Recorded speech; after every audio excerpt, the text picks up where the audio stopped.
Hello, my creative friends. Welcome. My name is Allison, aka the Coffee Creative. I love everything art, planners, journals, and all the things between. If you're new, welcome. So glad you're here. Consider sticking around. If you're back, welcome back. Today's going to be a slightly different video than sort of my normal creative journal with me's.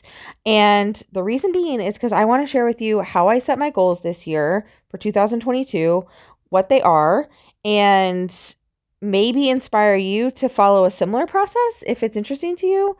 But first, these are the tools of my trade this year in terms of resolutions and goal setting.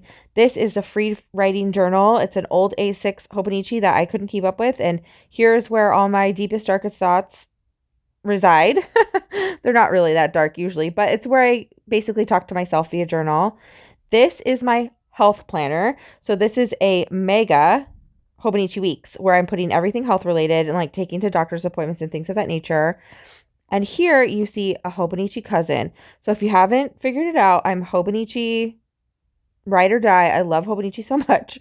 But this year I'm using a standard cousin, i.e. the entire year for personal planning. So anything related to things outside of work. And this is what I'm going to actually also be working on today because as part of this, I was kind of debating, like, how am I going to be able to explain all this? I thought I'll do a collage that you can watch and you can listen to me talk about how I'm setting my goals this year. But most importantly, where the entire process took place is in the notebook you see here. It is a Hobonichi notebook. You don't need to have a Hobonichi notebook though. I just love the paper. I love the paper, especially with a good fountain pen. My personal favorite is a TWSBI Echo, which you see on the left here.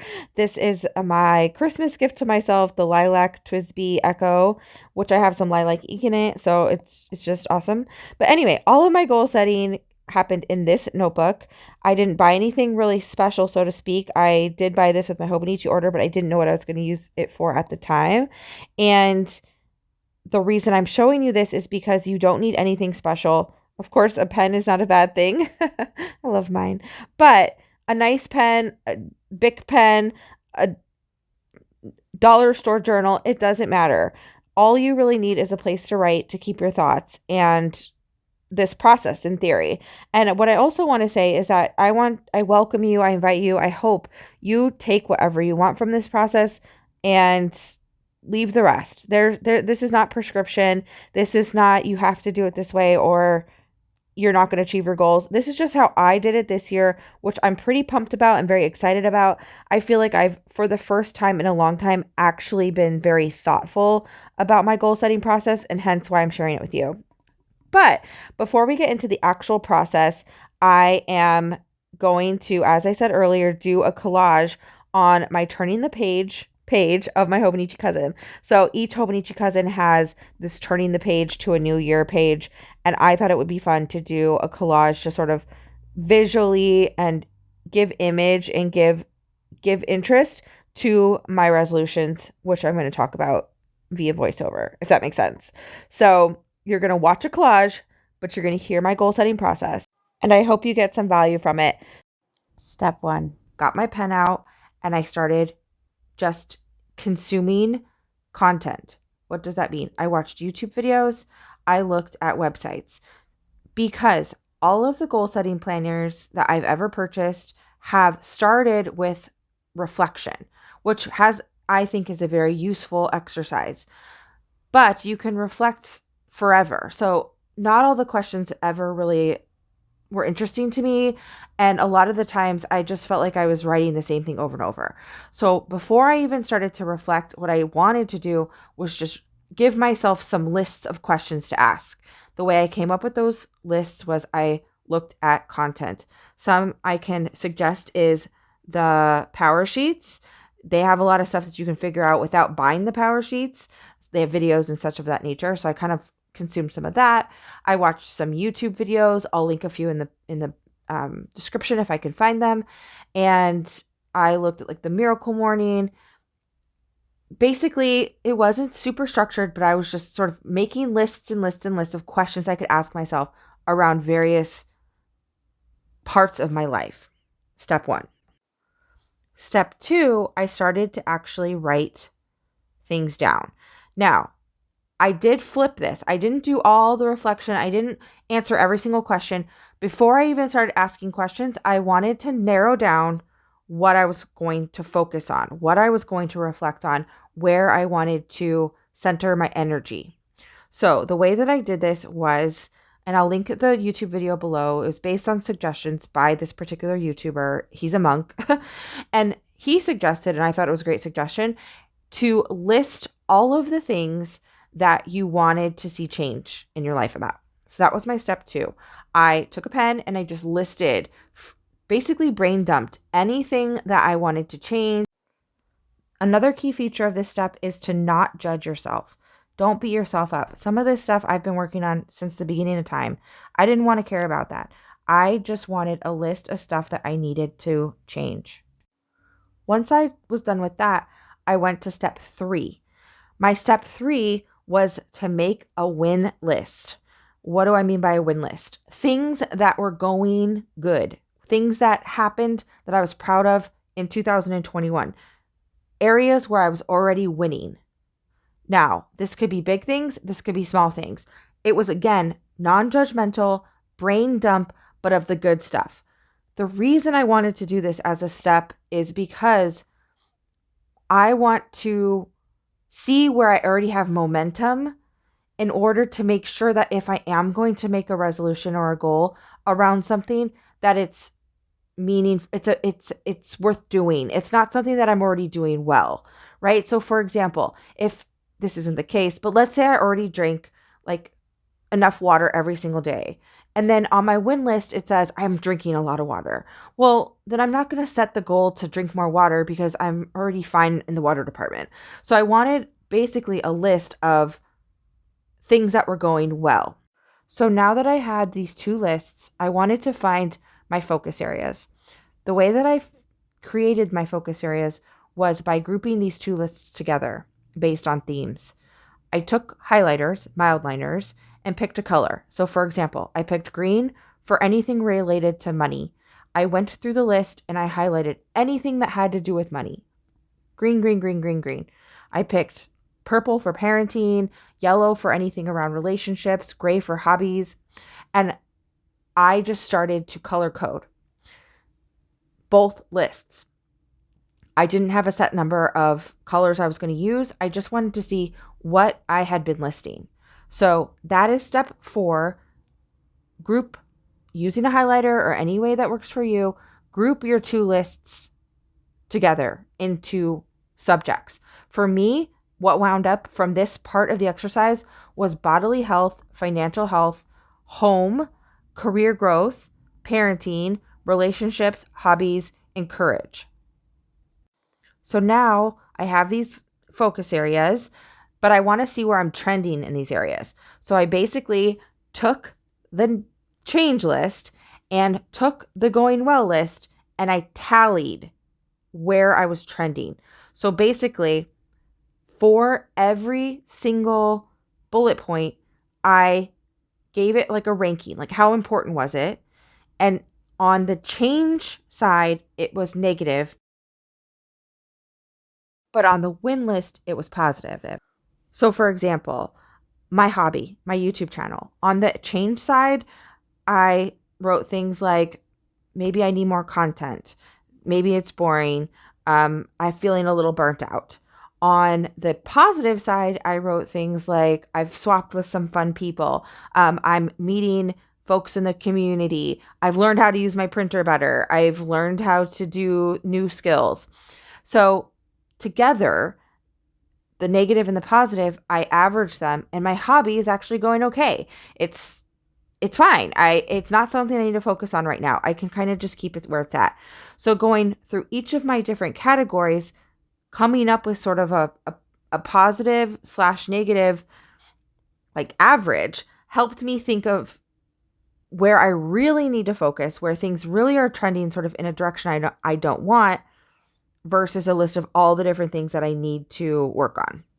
So that takes me to step 6, where I started to actually bring in those notes that I had taken earlier.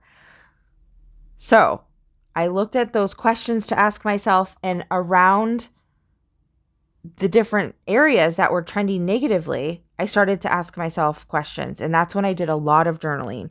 And I did it all in that same notebook. But basically, I wrote down the question, I wrote down the answer. I wrote down the question, I wrote down the answer.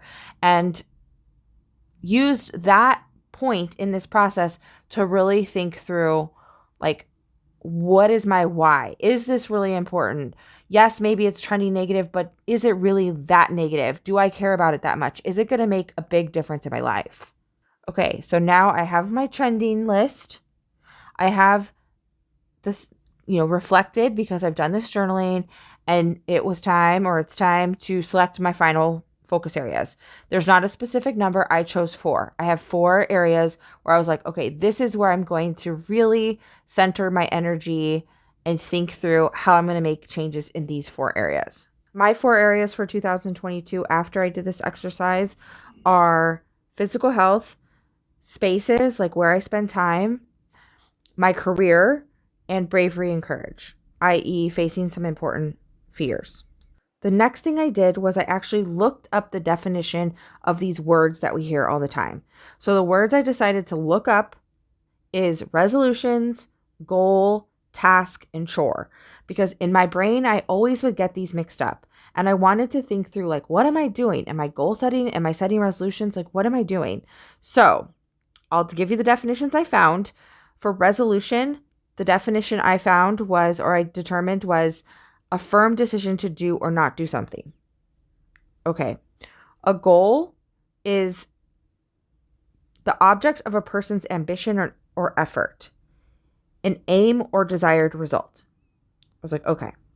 Then I looked up a task. A task is a piece of work to be done or undertaken. So it's a piece of work. And then last, I looked up what a chore was. And a chore is a routine task. Now, you don't have to go to all this detail, but for me, defining some of this stuff made it a lot easier to think through, like, what am I actually committing to doing?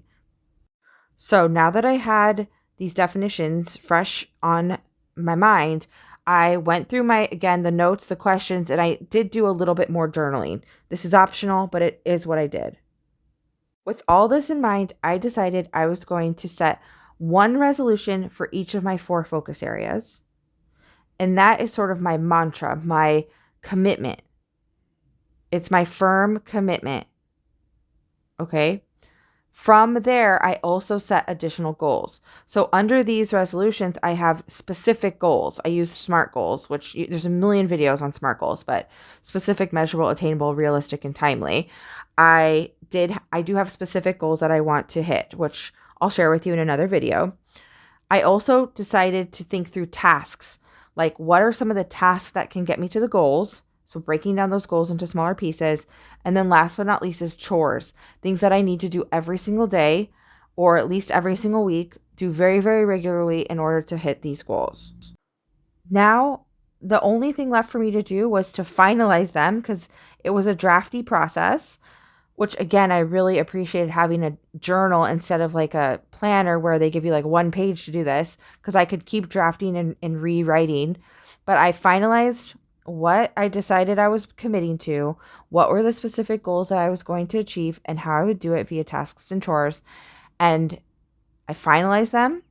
And then last but not least was I created a timeline of when I would check in on the things. Because one of the things I like about goal planners is, like, they'll say every quarter, check on this, or every whatever, check on that. But again, going back to they never have everything that I need. There are some of these goals that I will not be able to focus on at the beginning of the year. It won't be possible. So it doesn't make sense for me to check in on them every single month and basically beat myself up and say, oh, you haven't made any progress on that one, even though the time of the season, it's not realistic for me to even hold myself to that standard.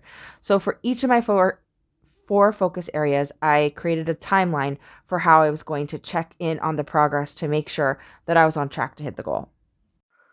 So that was the process. I know it probably sounded very crazy, but really it wasn't. It was listing, refining. And I feel so excited about going into 2020, way more excited than I felt with purchasing power sheets or just trying to randomly select like things. I feel like I've actually thought through this. So I want to share with you my resolutions. I will be checking in with you on these periodically as part of my channel if you're interested. But one of my resolutions is that I firmly resolve to take control of my physical health to improve my confidence and longevity.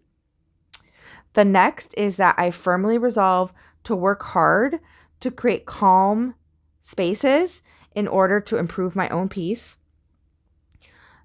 The third is I firmly resolve to finish my PhD, full stop. And the last one is one that I will share with you once I've achieved it, but it centers around facing a very big fear for me. So I firmly resolved to demonstrate bravery and face this fear. So those are my resolutions. This page you saw me create is around that. I hope this was useful. I'm so interested in like, how did this all go? Like, how did this all resonate with you? Did it make sense? So yeah, just so curious. And then also, what are you doing resolutions? Are you doing goals? Do you think this will work? What are you doing? What are your thoughts around this topic? Any suggestions? Any videos you found inspiration from? I love this topic to a point. I also can get kind of annoyed by it. But this was my process this year. I'll keep you posted on if it works. Let me know if any of it sounds like something you're going to try. I wish you so much joy and luck in this process if you're undertaking it. I know personally it's an emotional roller coaster, but I do think every year I am better off for doing it, even though most years I don't achieve everything I set out to do. So, anyways, I hope you enjoyed this. I know it was different from usual, but I had fun doing it, and I just so appreciate you being here listening, coming along for this ride with me, and let's crush our goals together. All right, see you in the next one. Bye.